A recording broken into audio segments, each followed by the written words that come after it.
mean, how's that working for you right now? Sometimes we need a little fire under us to get us motivated and to get us moving. Does it ever feel like you just can't get on top of the house? And the more we get behind, the harder it seems to gain control. I hear you on that. And we are going to systematically work through some steps to get things manageable realistically. As we work through these steps, I want to speak to the reality that a messy house really does carry weight. And the visual clutter can really bring us to a place of overwhelm very, very quickly. This turns into a cycle of things piling, mental exhaustion, and the overwhelm becomes so consuming that we don't even know where to start. I hope to kind of jumpstart things today and help you get your home to a manageable state. I want to cover not only knowing where to start, but also addressing the overwhelm that comes with it. I want to get you from that place of overwhelm and exhaustion with a simple, systematic approach. I feel you on this, and today is an easy starting point. I have 5 simple steps that breaks things down, and the first one may surprise you. We are going to pull a trick on ourselves with this first tactic. This is my number 1 strategy move to get me motivated. Let's put the cart before the horse, so to speak. Get a play date, dinner with friends, or a game night on the calendar. Yep, get it on the calendar before you are ready. Don't knock it until you've tried it. Now think about it. If we wait until we are ready, we will never be ready. Let's face it, that's probably how we got here. It's just simple as that. I mean, how's that working for you right now? Sometimes we need a little fire under us to get us motivated and to get us moving. I suggest giving yourself a reasonable amount of time on this because we don't want to be unrealistic with any of it, but not too long. When I've needed this maneuver, giving myself maybe 2 to 4 weeks to prepare has been adequate. Now, I know this is a very bold move, but it has been that thing that has just worked to get me started on getting things in order. As soon as you're done with this video, or you can pause it right now, I have a challenge for you. Get something penciled in on your calendar for some time in the next few weeks, just to get the process started.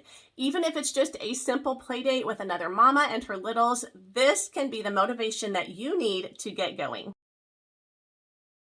Now we got to pick where to start. Although I'm sure every room in the house probably needs a hug, just like mine at times, let's only pick the most used and high traffic areas, as this will make the biggest impact on your day-to-day routine and the function of each space.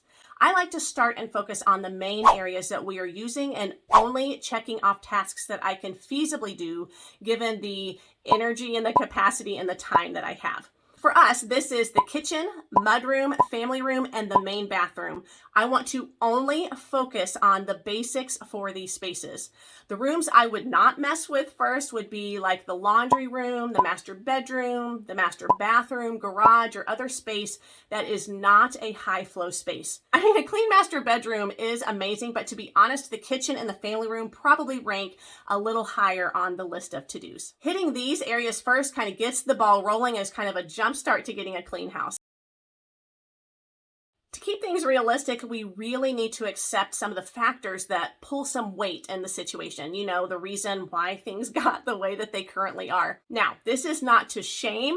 It is rather to validate the current circumstances that really do dictate why things are in the state that they are in. This is going to be very valuable information to ensure you can pull this off. Maybe your family's needs and dynamics keeps you super busy.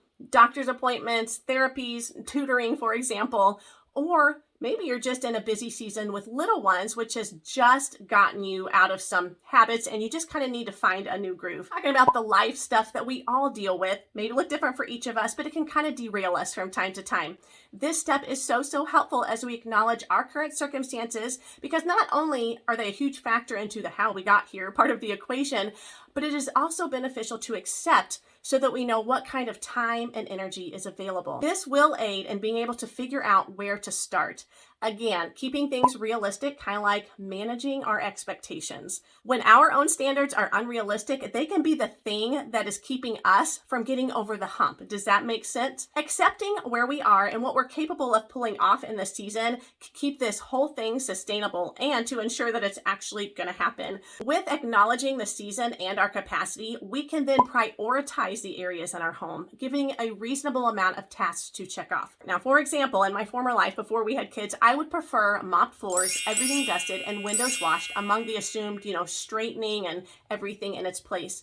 Recognizing the season that I'm in right now with 6 children, a chronic illness, little ones, homeschooling, and being all the things to all the people means that my capacity and energy are pretty well used up and maxed out and limited when it comes to my preferences on our home. For me personally, knowing my season is important because then I can make sure that I'm not overdoing it. I can make sure the room is clear and the floor is vacuumed and there's a general tidiness.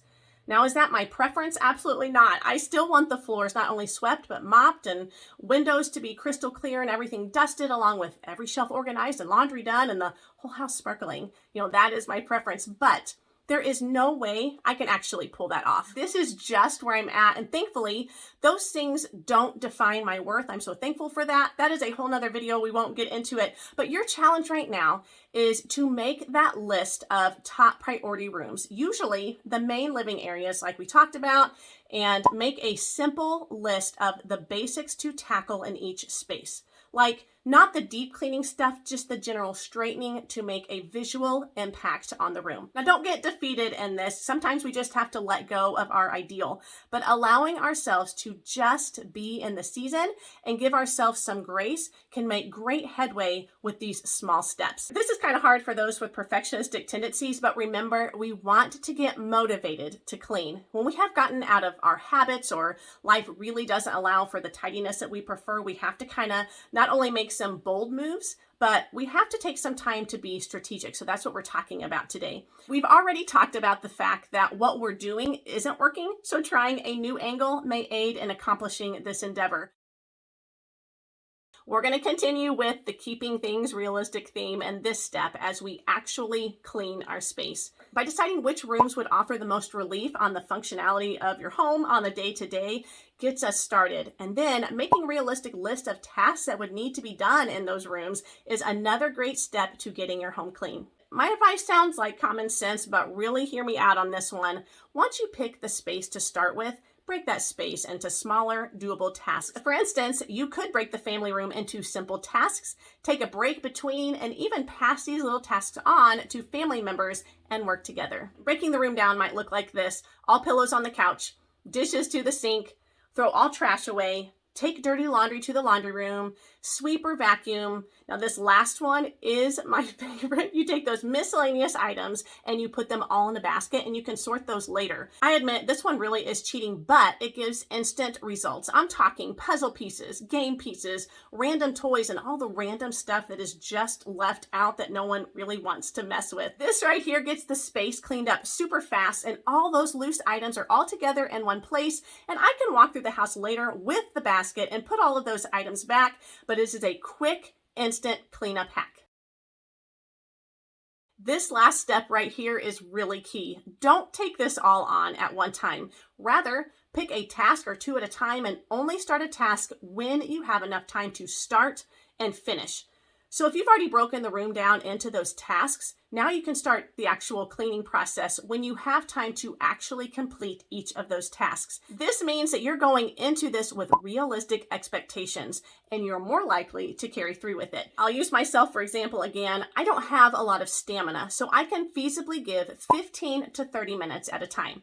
I can guesstimate the time that each task will take and only start the ones that I know that I can accomplish. Even if it's a small 10-minute task, if that is doable for you, then go for it. You can do small cleaning bursts, checking off each chore at your pace. You could take it slow and do one a day for a couple days, or you could knock it all out in one day, one task at a time throughout the day, taking breaks as needed. Again, just doing the predetermined tasks, ignoring all the other deep cleaning. I think that these 5 steps should get you jump started. If you would like to see what habits we have in place to maintain a tidy house for a family of 8, check out this video right here. I will chat with you down in the comments or over there on Instagram.